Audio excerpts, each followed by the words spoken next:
जी नमस्कार, मेरा नाम है नमन अग्रवाल और आप देख रहे हैं बिफोर प्रिंट.इन। इस वक्त की बड़ी खबर पटना से आ रही है, जहां केंद्रीय मंत्रिमंडल से इस्तीफे और राज्यसभा का कार्यकाल खत्म होने के बाद आरसीपी सिंह पटना वापस आ गए हैं। पटना एयरपोर्ट से बाहर आते ही मीडिया वालों के प्रश्नों से वह बचते दिखे। आरसीपी सिंह के पटना पहुंचने से पहले जदयू के संसदीय बोर्ड के अध्यक्ष उपेंद्र कुशवाहा ने तल्ख अंदाज में आरसीपी सिंह पर टिप्पणी करते हुए कहा था कि आरसीपी सिंह कब आ रहे हैं इसकी मुझे कोई जानकारी नहीं है। उन्होंने कहा कि लोग आते जाते रहते हैं, हमें कोई जानकारी नहीं है। फिलहाल हम इतना ही कहेंगे कि अभी वह जदयू में ही है। वहीं जब उपेंद्र कुशवाहा से आरसीपी सिंह के पद को लेकर सवाल हुआ तो उन्होंने कहा कि पार्टी सही समय पर सही फैसला लेती है। सर, आरसीपी सिंह पटना आ जा रहे हैं, नारेबाजी हो रही है। सर आरसीपी सिंह का जेडीयू में अब क्या भविष्य है सर, क्या उनके लिए जगह है? बिहार आ रहे हैं या जा रहे हैं, ये तो कोई खबर है नहीं। मेरे हिसाब से लोग आते जाते रहते हैं, कोई खबर नहीं जी।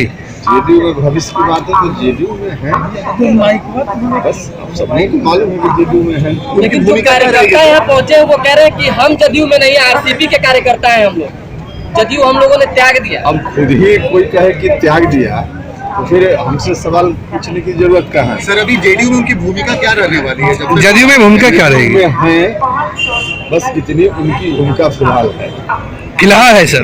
मतलब उन्हें कोई जिम्मेदारी देने की तैयारी हो रही है क्या? उसमें तैयारी जैसा कुछ नहीं होता है। जब पार्टी जरूरत महसूस करती है किसी भी नेता के ऊपर जवाबदेही देती है, आज की तारीख में जेडीयू में है ऐसा मैं समझ रहा हूँ। क्या आम नेता कार्यकर्ता की तरह रहेंगे आरसीपी सिंह? सारे पदों से हो चुके हैं, या नेता के रूप में रहेंगे, कार्यकर्ता के रूप में रहेंगे, जैसे भी रहेंगे, लेकिन आज जेडीयू में है।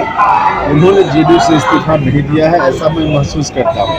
बाकी उनके लोग अगर कह रहे हैं कि जेडीयू को त्याग दिया है तो इस पर मेरी कोई टिप्पणी नहीं हो सकती है। वहीं दूसरी ओर आरसीपी सिंह के पटना आने की सूचना मिलते ही कार्यकर्ता पहले से ही एयरपोर्ट पर मौजूद थे। कार्यकर्ताओं ने आरसीपी सिंह का जोरदार स्वागत किया। वहीं कार्यकर्ताओं के उत्साह को देखकर आरसीपी सिंह ने उनके प्रति आभार व्यक्त किया। वहीं मीडिया के सवालों पर आखिरकार आरसीपी सिंह ने अपनी चुप्पी तोड़ ही दी। आरसीपी सिंह ने कहा कि मुझसे कौन धोखा करेगा, मैंने खुद अपनी मेहनत से अपनी पहचान बनाई है। आरसीपी सिंह ने कहा कि ना मैं सांसद हूँ, ना मैं मंत्री हूँ और ना मैं पार्टी में कोई पदधारक हूँ, लेकिन फिर भी मेरा एक दायित्व है। आगे सुनिए आरसीपी सिंह ने बीजेपी में शामिल होने के सवालों पर क्या कुछ कहा है। देखिए, पटना आप जानते हैं कि भाई अपनी जन्मभूमि है, ये हम लोगों की मातृभूमि है और हमारे जितने कार्यकर्ता साथी हैं सब यहाँ आए हुए हैं। उनके प्रति मैं बहुत बहुत आभार प्रकट करता हूँ। और जितने हमारे साथी आए हुए हैं सब में उत्साह आप देख रहे हैं। सर एक सवाल है, जिस तरह से आप कहा जा रहा है कि जदयू से आपकी नाराजगी है, बहुत सारे आपके जो कार्यकर्ता हैं वो कह रहे हैं कि अब आरसीपी सेना के साथ हम रहेंगे, जदयू में हमारा कोई रिश्ता नाता नहीं है, केवल आपसे रिश्ता नाता है, तो क्या लगता है? देखिए, एक बात मैं बता दूं, मेरी किसी से कोई नाराजगी नहीं है और मेरे जितने साथी हैं सब लोगों ने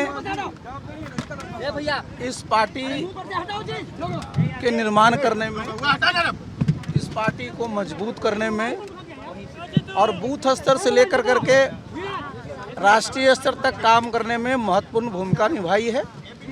और मेरे कोई भी साथी हैं वो नाराज नहीं हैं। जितने भी हमारे साथी हैं सब लोग हमेशा पार्टी के लिए काम करते रहे हैं और मजबूती से करते रहे। क्या भूमिका होगी सर अब जदयू में आपकी? अरे मेरी भूमिका आप जरा समझ लो, मेरी क्या क्या भूमिका रही। 2010 में आप जानते हैं कि मैं राज्यसभा का सदस्य बना, उसी समय मैं पार्टी का महासचिव भी बना, फिर आगे चल करके मैं पार्टी का राष्ट्रीय अध्यक्ष भी बना, बीच में मैं पार्टी का महासचिव संगठन भी रहा और पिछले 1 वर्षों से मैं माननीय प्रधानमंत्री जी की कृपा से देश में केंद्रीय मंत्री भी रहा। तो मैंने तो संगठन में, सरकार में सब तरह के जो दायित्व है उसका निर्वहन किया है। और सबसे बड़ी बात क्या है कि पूरे जो हमारे बिहार में 8,500 के आसपास हमारे पंचायत हैं, 3,500 के पास हमारे जो नगर के वार्ड हैं, सब जगह जितने हमारे साथी हैं, जितने हमारे कार्यकर्ता हैं, उनके साथ मेरा बहुत ही आत्मीय संबंध रहा है, आत्मीय लगाव रहा है। क्योंकि मैं संगठन का आदमी हूँ और मैं कार्यकर्ता के साथ ही रहता हूँ। और फिर मैं आज की तारीख में न मैं सांसद हूँ, न मैं मंत्री हूँ, और न मैं पार्टी में कोई पदधारक हूँ, लेकिन मेरा भी एक दायित्व है। और दायित्व क्या है? आज आप देखिए सबसे बड़ी चुनौती क्या है बिहार में। सबसे बड़ी चुनौती ये है कि हमारे जितने युवा साथी हैं, जितने हमारे छात्र हैं, उनको एक अच्छा नेतृत्व मिलना चाहिए। जितने हमारे किसान हैं, उनकी आमदनी में कैसे बढ़ोतरी हो। जितने भी हमारे और भी साथी हैं, उनका कैसे बिहार में अच्छा भविष्य हो। इसके लिए बहुत ज़रूरी होता है कि जो हमारे साथी हैं, उनको ठीक से प्रशिक्षण दिया जाए। और आप जानते हैं कि मेरा अनुभव रहा है इसका, 40 वर्षों का मेरा अनुभव है। तो जितने भी हमारे साथी हैं, अब उन सबको, जैसे हमारे युवा हैं, उनको मैं उद्यमिता के बारे में प्रशिक्षण दूंगा।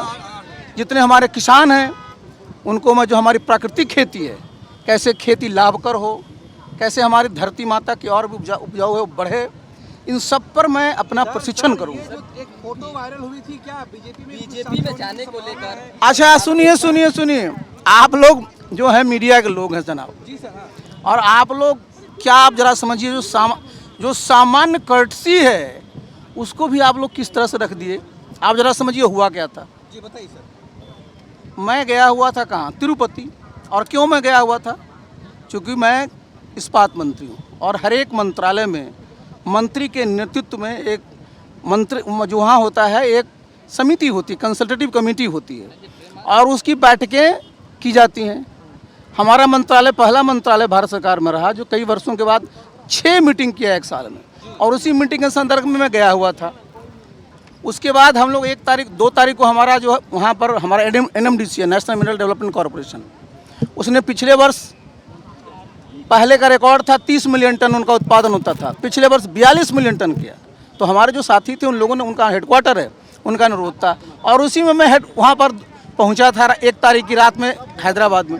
और आपको पता है कि 2 और 3 तारीख को वहाँ पर हैदराबाद में जो बीजेपी है, उनका राष्ट्रीय कार्यकारिणी की बैठक थी। स्वाभाविक है, मैं एनडीए में हूँ, एनडीए का नेता हूँ, केंद्रीय मंत्री हूँ, मुझे सब जानते हैं। और उनके एयरपोर्ट पर मैं उतरा तो मुझे क्या, उन्होंने सारे पहले सुन तो लो, उन्होंने मुझे वो सम्मानित किया। इसमें कौन सी बात है भाई? साधारण जो कर्टसी है उसको भी आप लोग इस तरह से रखते हैं। सर, आप ही के कार्यकर्ता बोलते हैं कि जदयू में आपके साथ धोखा हुआ है, आप ऐसा महसूस करते हैं क्या? देखिए, हमारे साथ क्या कोई धोखा करेगा जी? मेरे साथ क्या कोई धोखा करेगा?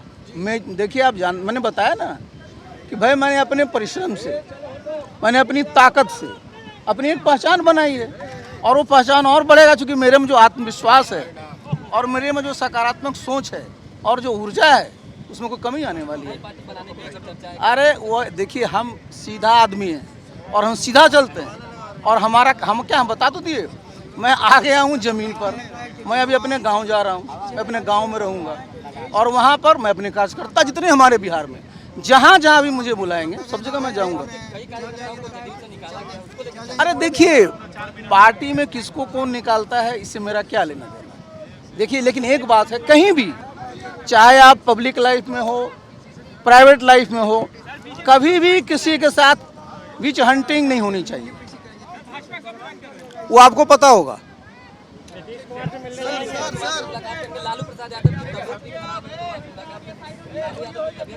अभी तो देखिए, सिनेमा लालू प्रसाद जी दिल्ली गए हुए हैं, तो मैं तो भगवान से ही प्रार्थना करता हूं कि जल्दी वो स्वस्थ हों।